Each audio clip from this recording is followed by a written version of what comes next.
Que Dieu vous bénisse tous. Amen. C'est avec une grande joie que je salue chaque frère et chaque sœur au nom de Jésus-Christ. Amen. Par la grâce de Dieu, nous sommes dans la maison de Dieu et nous sommes certains qu'il est au milieu de nous. Amen. Car il a dit que là où 2 ou 3 sont assemblés à mon nom, je suis parmi eux. Amen. Amen. Je vous informe que pour dimanche prochain, j'ai invité le serviteur de Dieu, Frère Clément, à prêcher. Alors venez nombreux pour l'écouter. Ce sera la première fois qu'il va prêcher parmi nous. Priez pour lui et priez pour nous tous. Amen. Je vous invite à vous lever. Nous lirons aujourd'hui dans Marc, l'évangile selon Marc chapitre 10, versets 28 à 30. Marc chapitre 10, versets 28, 29 et 30, j'ai lu la parole de Dieu. Pierre se mit à lui dire, voici, nous avons tout quitté et nous t'avons suivi. Amen.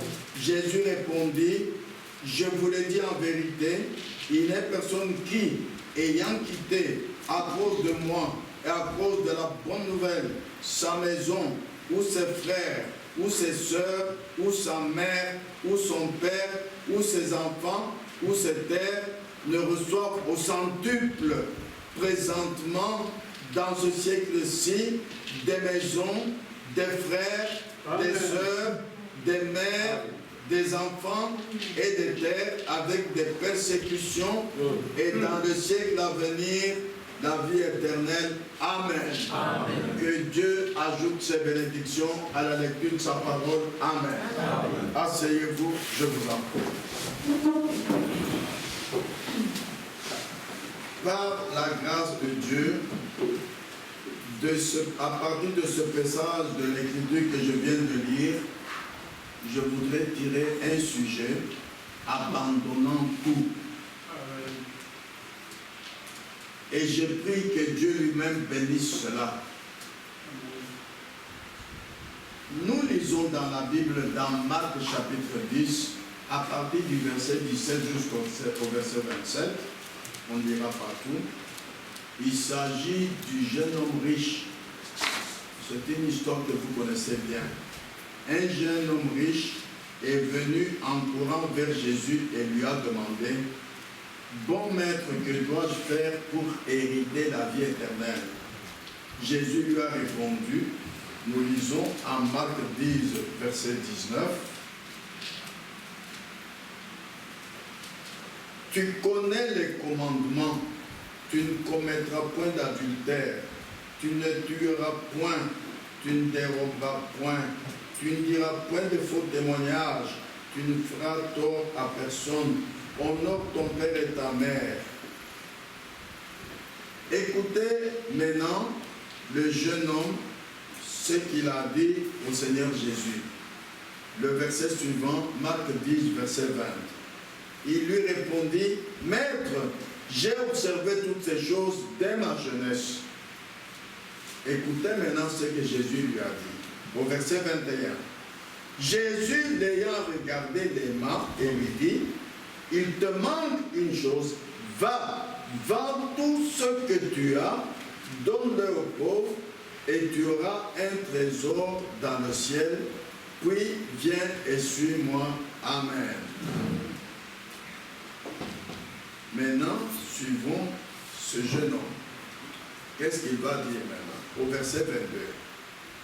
Mais affligé de cette parole, cet homme s'en alla tout triste, car il avait de grands biens. Oh! Il n'a pas aimé se débarrasser de biens pour suivre Christ, pour avoir la vie éternelle. Alors voici ce que Jésus a dit à ses disciples. Marc 10, versets 23 à 27. Jésus, regardant autour de lui, dit à ses disciples qu'il sera difficile à ceux qui ont des richesses d'entrer dans le royaume de Dieu.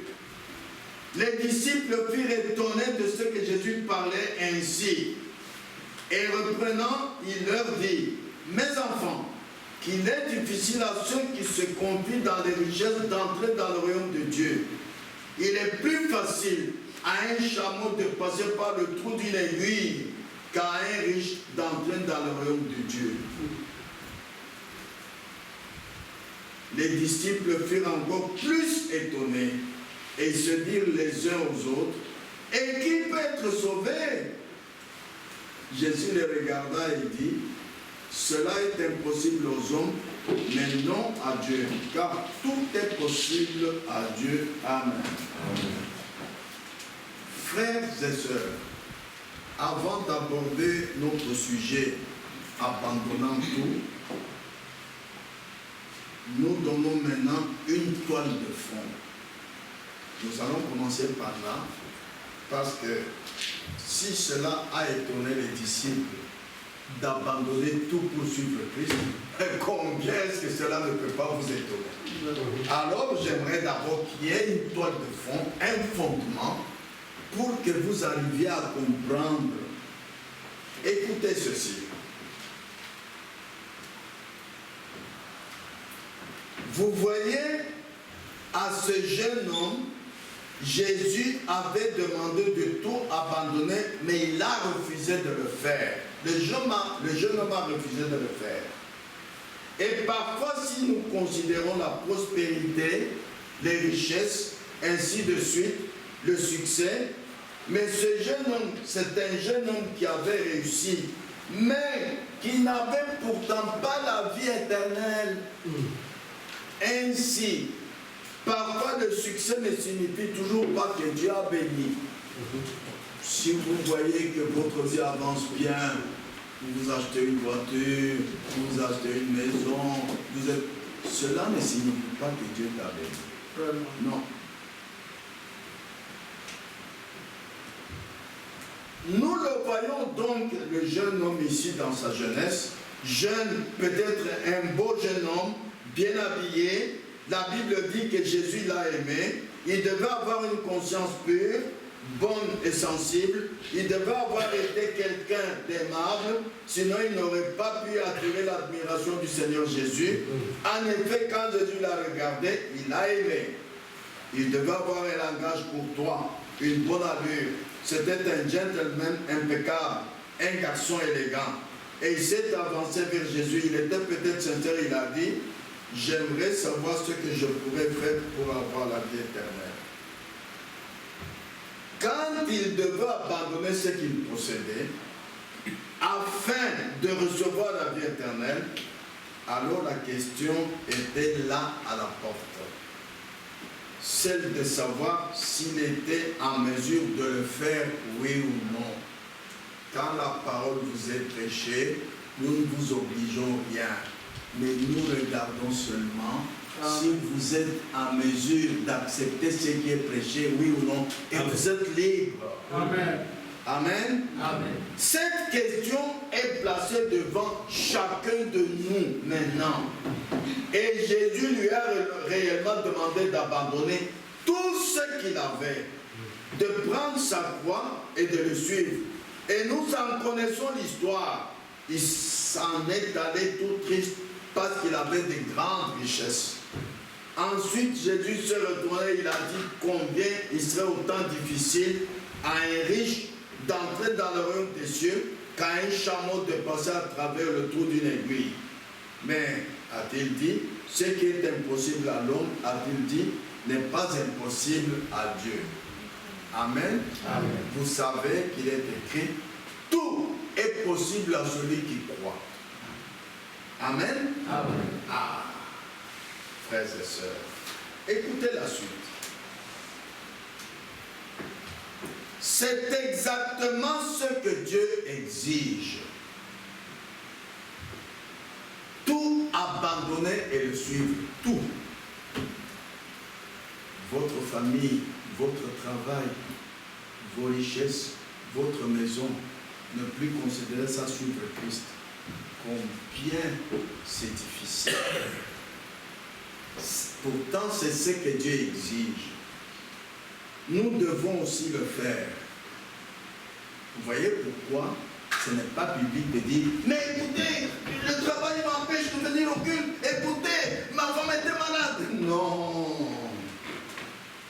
pas ce que Dieu dit. Écoutez bien ce que Jésus-Christ enseigne ici.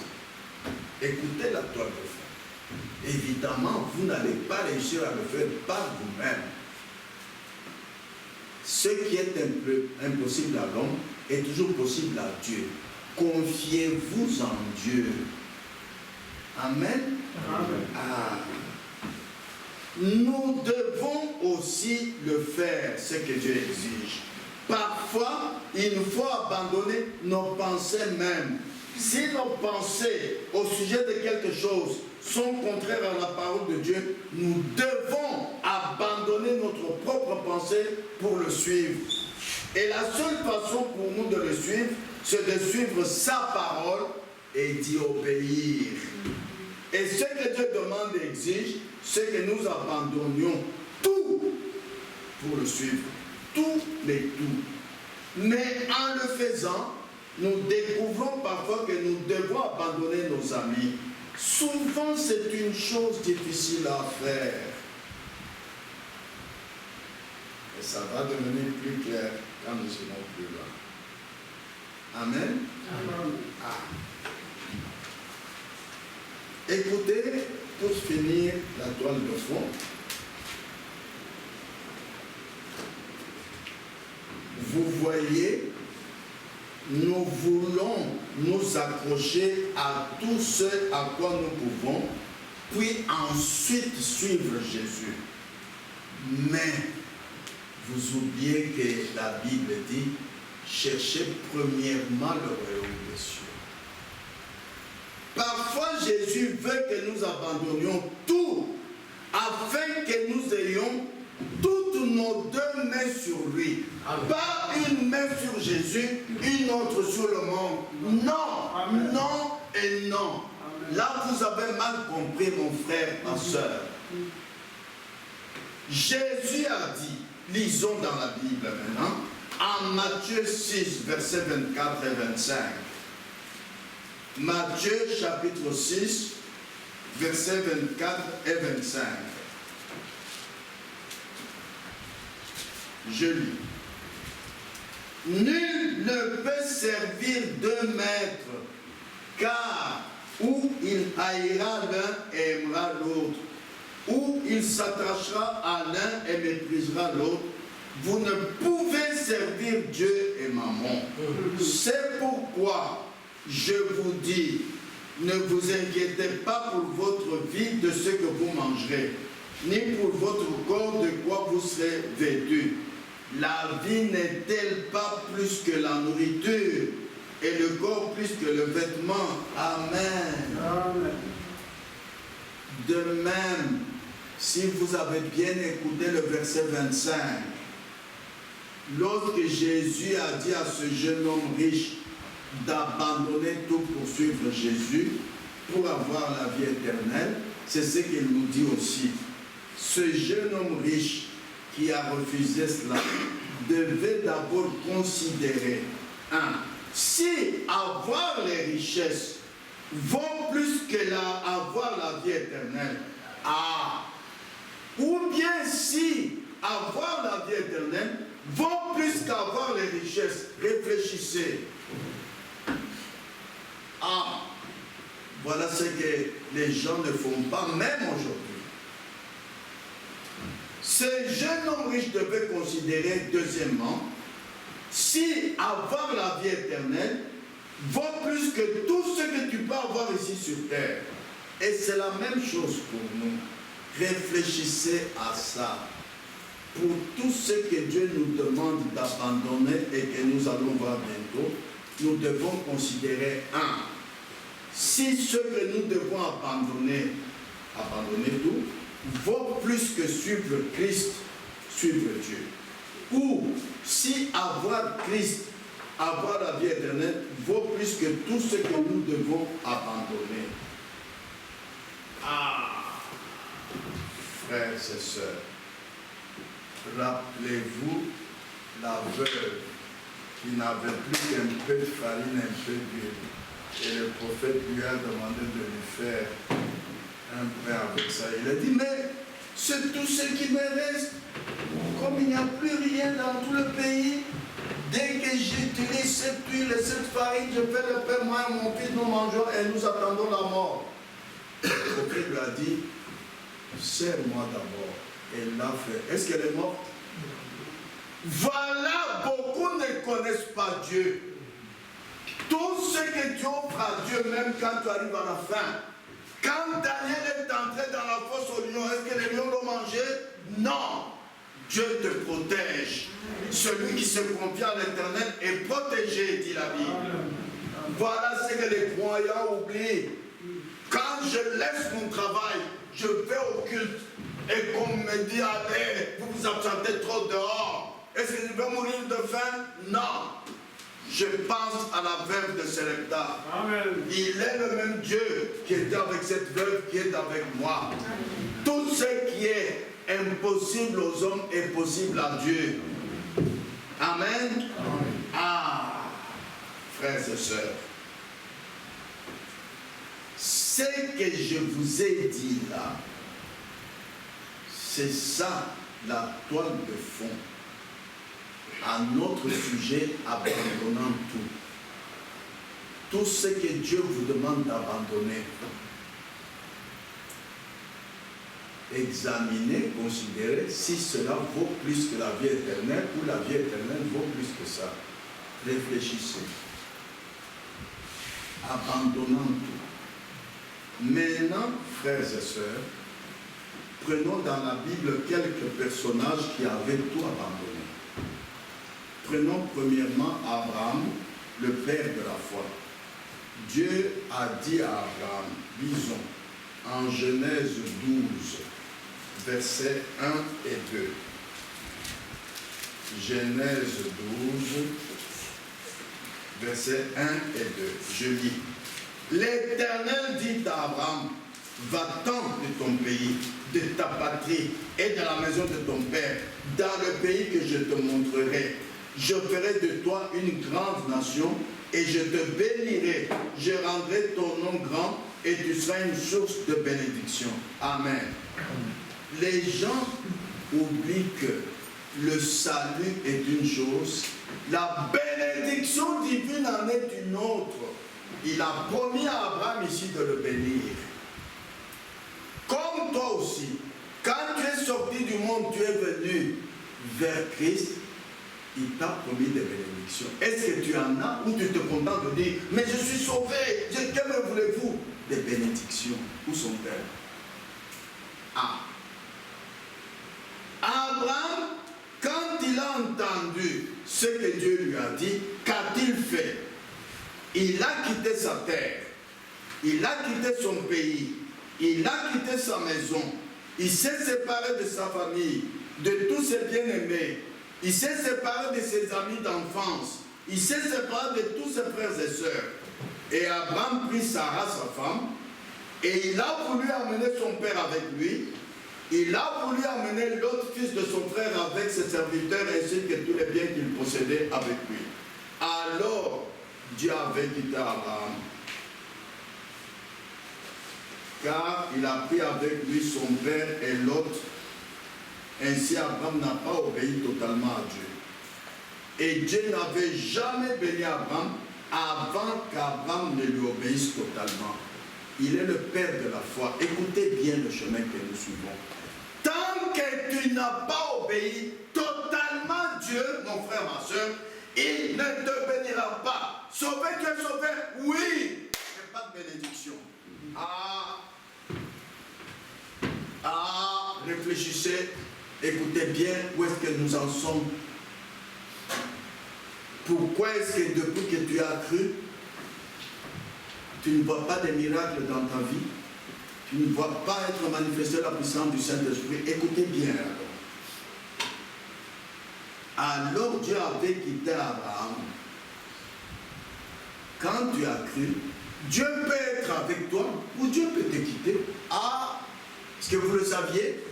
Tu peux être comme tu es là, mais sans Dieu. Quand Moïse avait tué un Égyptien et que Pharaon voulait le tuer, qu'il a fui en Éthiopie 40 ans, il avait abandonné l'assemblée alors que Dieu dit n'abandonnez point votre assemblée. Dieu a quitté Moïse. Lisez bien la Bible. Montrez-moi où est-ce que pendant les 40 ans en Éthiopie, Dieu a manifesté sa puissance dans la vie de Moïse. Dieu a fait un miracle à partir de la vie de Moïse. Il n'y en a pas. C'est la même chose. Dieu peut te quitter, mon frère, ma soeur. Ne te contente pas d'être membre de l'Église. Il faut te contenter que Dieu qui est dans l'Église soit avec toi. Amen. Amen. Abraham devait se séparer premièrement de toute incrédulité et même de son frère Lot, un membre d'église foi et tiers. Il devait se séparer à cause de cela. Tout ce qui comporte de l'incrédulité, vous devez vous en séparer. Jeune homme, jeune fille, la Bible dit qu'un croyant n'épousera pas une incroyante. Amen. Qu'une croyante ne se laissera pas épousée par un incroyant. Amen. Pourquoi? Parce que vous vous mettez ensemble avec l'incrédulité. Ça ne peut pas aller ensemble. Parfait. La foi et l'incrédulité, ça ne marchera jamais ensemble. C'est pourquoi combien de divorces vous voyez ici? Amen. Même parmi nos frères et sœurs. Pourquoi nous qui nous sommes mariés dans l'ancien temps, nous n'avons pas divorcé? Parce que vous avez mal compris la parole de Dieu. Vraiment. Vous avez mal compris Dieu. Dieu vous demande de tout abandonner pour suivre Christ, pour suivre Dieu et avoir la vie éternelle. Amen. Amen. Ah. Frères et sœurs, tout ce qui comporte de l'incrédulité, vous devez vous en séparer. Tout. Si vous êtes dans une église et que tout ce dont vous dépendez, c'est d'un credo et que vous ne croyez pas la parole, si la parole est contraire, le credo est contraire à la parole, vous devez abandonner cela. Il vous faudra tout abandonner. Il faut quitter cette église. Nous n'allons pas à l'église pour plaire aux gens. Non, non, non, non, non. Pour regarder qu'est-ce qui est prêché dans l'église. Attendez, vous allez voir plus loin. Nous allons en parler encore. Voyez-vous cela, frères et sœurs, tant qu'Abraham, le père de la foi, avait bel et bien abandonné son pays, sa patrie, sa maison, ses frères, ses sœurs, ses amis d'enfance, mais en y ajoutant sa pensée, nous avons lu Genèse 12, 1, 1, Dieu avait demandé à Abraham de tout quitter. Vous direz, mais pourquoi vous ne parlez pas de Sarah? Une femme est une partie de l'homme. C'est normal que là où l'homme est appelé par Dieu, il est accompagné de sa femme. Sarah pouvait accompagner son mari Abraham, mais pas le père d'Abraham, pas l'autre. Quand Abraham a fait ça, il a ajouté sa pensée et il a pris avec lui son père et l'autre le fils de son frère. Alors Dieu avait quitté Abraham. Dieu n'avait pas béni Abraham. Rappelez-vous que nous prions toujours en disant, notre Père céleste, que ton nom soit sanctifié, que ton règne vienne, que ta volonté soit faite sur la terre comme au ciel. Est-ce que ce sont des mots que nous prononçons ou bien nous voulons le vivre? Si la volonté de Dieu est que tu passes par le feu, vas-y. Parce que tu pries ainsi tous les jours, ne sois pas un hypocrite. Si Dieu veut que tu meurs pour la parole de Dieu, accepte de mourir. Que ta volonté soit faite. Amen. Ah, frères et sœurs, Dieu avait quitté Abraham. Dieu n'avait pas béni Abraham. Car Abraham devait obéir totalement à Dieu et non partiellement. Et Abraham ne devait pas ajouter sa pensée à ce que Dieu a dit. Retenez cela. Quand vous obéissez à la parole, c'est toute la parole ou rien du tout. Si vous obéissez à 9 commandements et un dixième vous n'obéissez pas, vous n'avez pas obéi à tous les 10 commandements. Amen. Amen. Si vous êtes habillé seulement en bas, là en haut, bas, vous êtes nu. Vous ne direz pas, je suis à moitié habillé. Non, pour Dieu, il n'y a pas de moitié. c'est tout ou rien. Amen. C'est pourquoi même vous, sœurs, la Bible dit que la femme soit vêtue d'une manière décente avec pudeur. Eh bien, vous devez, comment dirais-je, sonder les Écritures pour savoir qu'est-ce que la décence. Moi, j'ai lu même dans les dictionnaires. Si vous avez un dictionnaire Larousse à la maison, c'est très bien expliqué la décence. C'est en rapport avec le côté sexuel, la décence. Si vous montrez une partie du corps qui attire le regard des hommes, vous n'êtes pas bien d'une manière décente. C'est tout. Vous savez bien quelle partie du corps les hommes aiment regarder chez les femmes. Vous voyez bien les femmes païennes, surtout si en été, les jupes sont aux genoux, pour qu'elles montrent les mollets. C'est que les hommes aiment bien regarder les mollets. Est-ce que cette femme a de petits mollets ou de grands mollets? Dieu est souvent mal compris. Vous devez comprendre ce que Dieu a dit, alors Dieu te bénira. Si tu obéis partiellement à ce que Dieu a dit, il ne te bénira pas. Dieu exige l'obéissance totale. Amen. Quelle grande instruction pour nous aujourd'hui. De la même manière pour l'obéissance, regardez la femme de Lot. Quand les deux anges sont venus pour le faire sortir de Sodome, ils traînaient, les anges les ont pris pour dire, ben sortez vite, parce que bientôt nous allons brûler cette ville. Alors,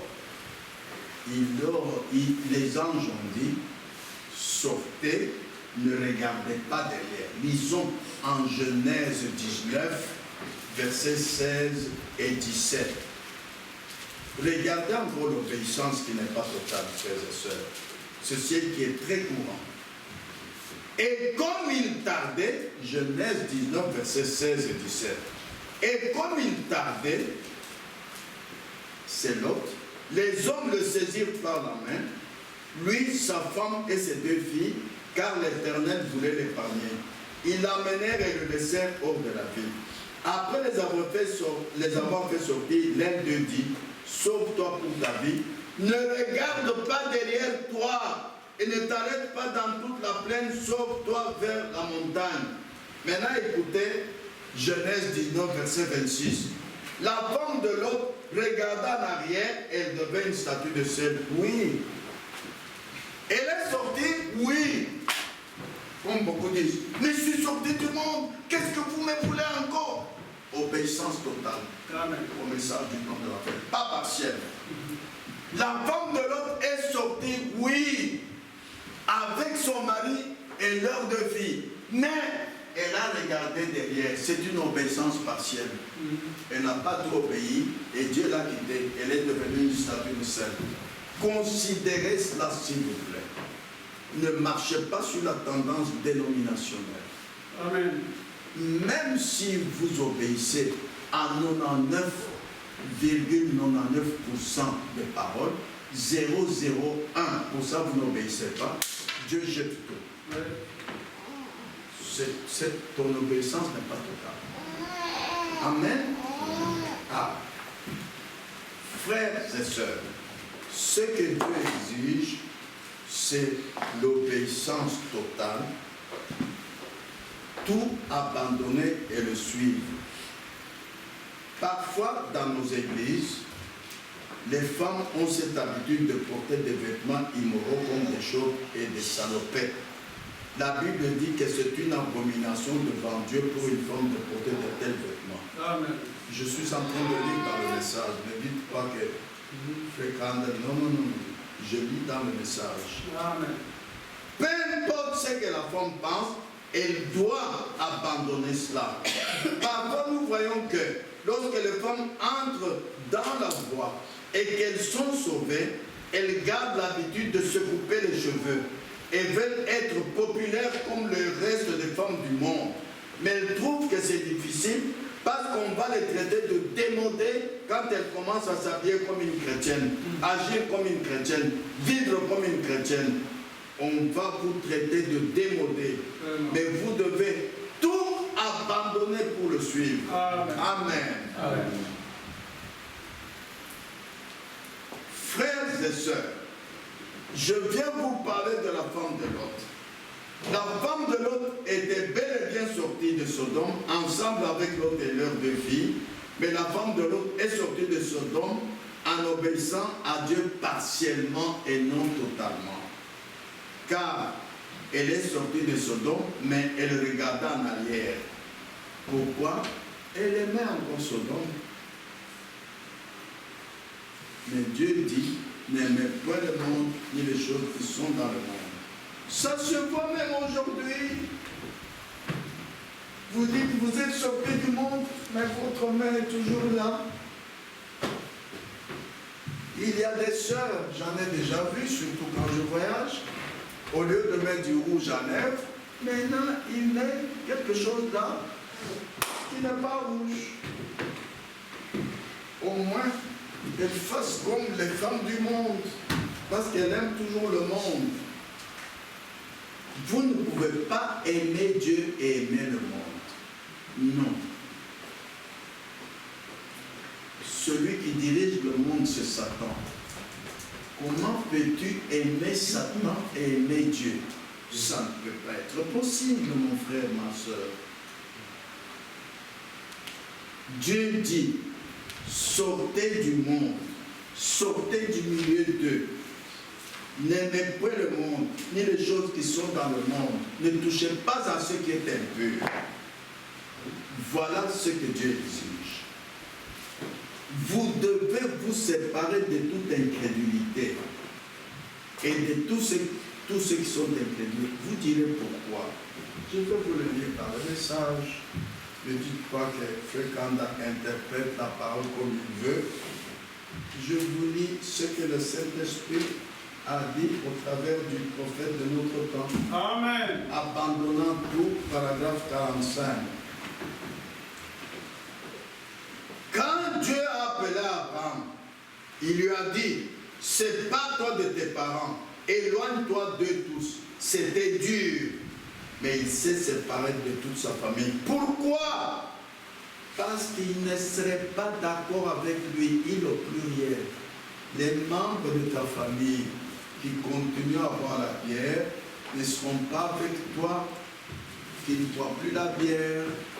Les filles de ta famille qui continuent à porter des pantalons ne seront pas d'accord avec toi qui portent des jupes longues et des robes longues. Elles ne seront pas d'accord avec toi. Elles ne seront pas d'accord avec toi qui ne dansent plus. Quand elles dansent, disent non, tu exagères, va-t'en, va-t'en. Alors, la foi et l'incrédulité ne peuvent jamais se mettre ensemble. Amen. Sachez-le. Oui. Revenons à Abraham. Après que notre père Abraham après que le père d'Abraham fut mort, et après qu'Abraham s'est séparé de l'autre, qu'est-ce qu'il a dit à l'autre? Lisons Genèse 13, 9. Voilà comment vous séparez de l'incrédulité. Voilà comment vous séparez de vos amis d'enfance, de vos voisins qui sont vos amis, de vos collègues. Regardez ce qu'Abraham a fait. Genèse 13, 9. Tout le pays n'est-il pas devant toi? Sépare-toi donc de moi. Si tu vas à gauche, j'irai à droite. Si tu vas à droite, j'irai à gauche. Amen. Amen. Frères et sœurs, si tu as un ami d'enfance, un ami collègue du travail, un ami qui est ton voisin ou ta voisine, comment? Il ne faut pas le regarder comme ça. Il vient toujours chez toi. Toi, tu le regardes? Non. Dis-lui, ne viens plus ici. On se sépare parce que ta manière de voir est différente de la mienne. C'est tout. Si tu viens encore, je vais te fermer la porte au nez, s'il te plaît. Tu es libre, je suis libre. Voilà ce que beaucoup de croyants ne font pas. Amen. Mais c'est anti-biblique. Qu'est-ce qu'Abraham a dit à l'autre? Sépare-toi de moi. Amen. Voilà l'enseignement biblique. Correct. Moi, Dieu m'a donné le courage de le faire. Quand j'ai cru, j'avais beaucoup d'argent. J'avais un féticheur pour moi et toute ma famille. J'avais des amis. Quand j'ai cru, j'ai dit à tous, ne venez plus ici. Amen. Mon féticheur a dit, pourquoi? J'ai dit, parce que maintenant je crois en Jésus-Christ. Amen. Toi, tu n'y crois pas avec tes fétiches. Ne viens plus ici. Il a dit, non, mais on a si bien mal, je vais continuer. Écoute, si tu viens, on va veiller la nuit. Toi, à côté de moi, on va voir ce qui va arriver. Moi, je serai en prière, toi avec ton... On verra. Il a dit, non, monsieur Kanda, si c'est comme ça, je ne viens plus. Oui, il ne venait plus. J'ai informé tous mes amis d'enfance, tous ceux qui étaient auprès de moi, ne venez plus chez moi, parce que moi j'ai cru d'une manière différente que vous. Et la Bible exige qu'on se sépare de ceux qui ne croient pas comme vous. Amen. Je l'ai fait. Pourquoi vous avez-vous peur? Tant que vous avez peur de le faire, Dieu n'est pas avec vous. S'il l'a fait avec Abraham, il le fera aussi avec vous. Parce que Jésus-Christ est le même, hier, aujourd'hui et éternellement. Amen. Amen. En effet, Dieu exige cela avant de te bénir. Peu importe combien tu es sauvé, peu importe combien tu as marché longtemps sur le chemin du salut. En effet, après que le père d'Abraham fut mort, après qu'Abraham s'est séparé de l'autre, c'est alors que Dieu est revenu vers Abraham. Alors, quel est le signe que Dieu est revenu vers Abraham? Dieu est apparu à Abraham. Dieu a fait une promesse à Abraham. Dieu a parlé à Abraham. Voilà le signe que Dieu est avec toi. Il te parle. Il apparaît devant toi. Amen. Il te fait une promesse. Amen. Amen. Ah. Vous demandez parfois, mes frères, depuis que j'ai cru, pourquoi Dieu ne se révèle pas à moi? Pourquoi Dieu ne me montre rien? Même pas un songe? Pourquoi Dieu ne me parle pas? Vous avez la réponse maintenant. Il faut d'abord se séparer de toute incrédulité. Se séparer de vos amis d'enfance, de vos collègues qui sont des incrédules.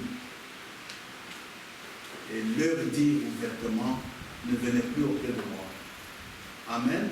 Amen. Alors, en ce moment-là, Dieu reviendra vers vous et vous parlera et se montrera en vous et vous fera même une promesse.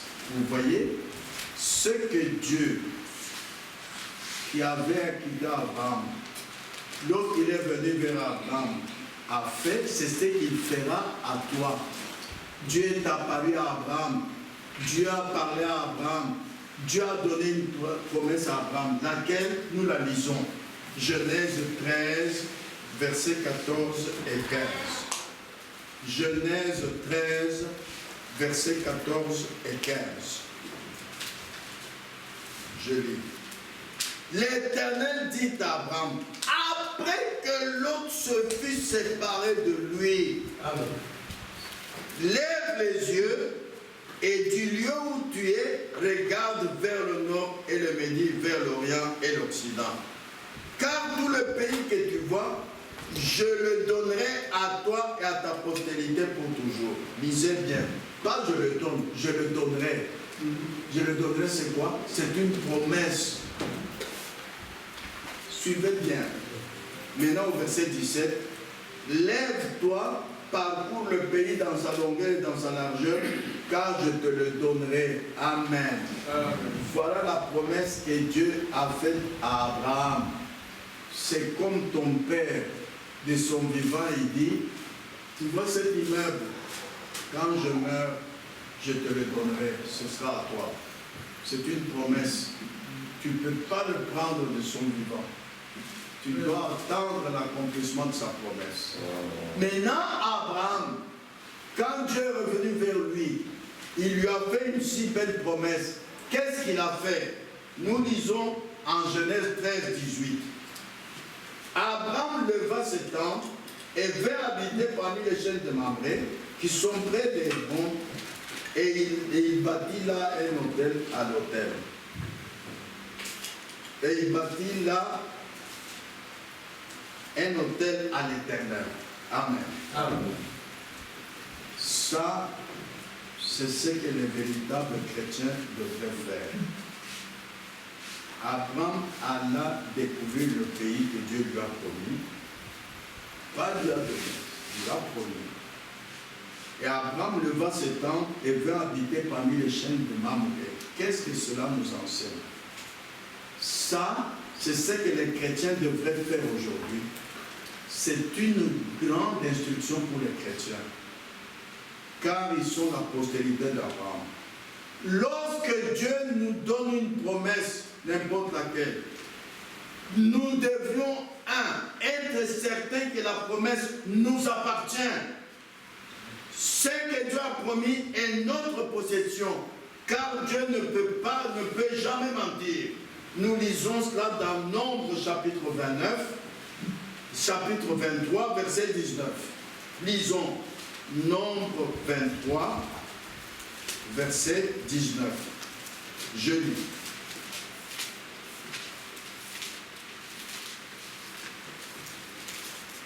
Dieu n'est point un homme pour mentir, ni fils d'un homme pour se repentir. Ce qu'il a dit, ne le fera-t-il pas? Ce qu'il a déclaré, ne l'exécutera-t-il pas? Lisons également dans Psaume 138, verset 2. Psaume 138, verset 2. Je lis. Je me prosterne dans ton saint temple et je célèbre ton nom à cause de ta bonté et de ta fidélité. Car ta renommée s'est accrue par l'accomplissement de tes promesses. Quand Dieu a fait une promesse, mon frère, ma soeur, tu dois être certaine qu'il l'accomplira toujours. Amen. Amen. Ah. C'est pourquoi, frères et sœurs, que devrions-nous faire aujourd'hui devant une promesse? Étant certain que Dieu a promis, ce que Dieu a promis m'appartient, je dois aller découvrir cela. Si mon père me dit que c'est building, c'est pour toi, mais je vais au moins le visiter. Ah, c'est ça mon bâtiment.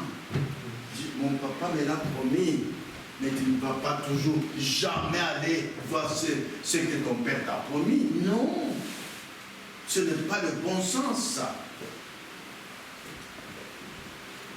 Étant certain que Dieu, ce qu'il a promis, m'appartient, je dois aller découvrir cela comme Abraham l'a fait.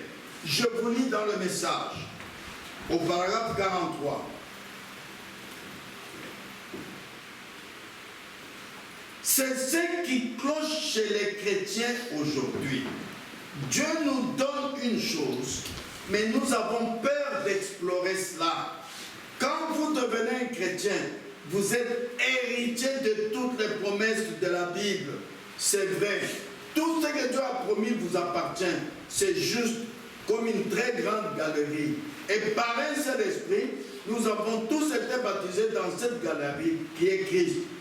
Si une personne me donne quelque chose, je vais examiner la chose pour découvrir ce que je possède. Je pense que c'est ce que devraient faire les chrétiens aujourd'hui. Découvrir ce que vous possédez. Si quelque chose est un peu haut, au point que je ne sais pas l'atteindre, je vais chercher une échelle pour monter, prendre la chose parce qu'elle m'appartient. Si dans la Bible quelque chose que Dieu a promis semble quelque peu hors de ma portée, je resterai à genoux et en priant et montrer l'échelle de Jacob jusqu'à ce que j'atteigne la chose. Parce que cela m'appartient, Dieu me l'a donné. Exemple. Dieu a promis la guérison divine, n'est-ce pas? Amen. Amen. Amen. C'est notre promesse, n'est-ce pas? Oui. La guérison divine m'appartient. Oui. Vous savez ce que moi j'ai fait dernièrement? Je vous avais dit, et mon neurologue m'a dit, Monsieur Kanda, vous avez une masse cancéreuse sur le rein, ça peut faire un cancer bientôt. On doit vous opérer. J'ai dit non, docteur, je ne vais pas m'opérer. Il dit pourquoi? Je ne peux pas, c'est tout. Dieu peut me guérir. Oh non, Monsieur Kanda, ne mélangez pas la religion avec la médecine. Docteur, en Belgique, on dit qu'il y a la loi de la liberté. Suis-je libre, oui ou non? Oui, Monsieur Kanda, oui, vous êtes libre. Regardez ce qui nous est enseigné ici. Si la guérison divine a été promise dans la Bible, si je suis malade, je m'y accrocherai jusqu'à ce que Dieu me l'accorde de la guérison de la maladie. Amen. Car c'est une promesse. Je ne peux pas trembler si on me dit que j'ai un cancer. Je ne peux pas trembler si le docteur me dit, Monsieur Kanda, dans une semaine, vous pouvez mourir. Il dit, docteur, merci beaucoup. C'est vous qui voyez comme ça. Moi, je suis croyant. C'est tout.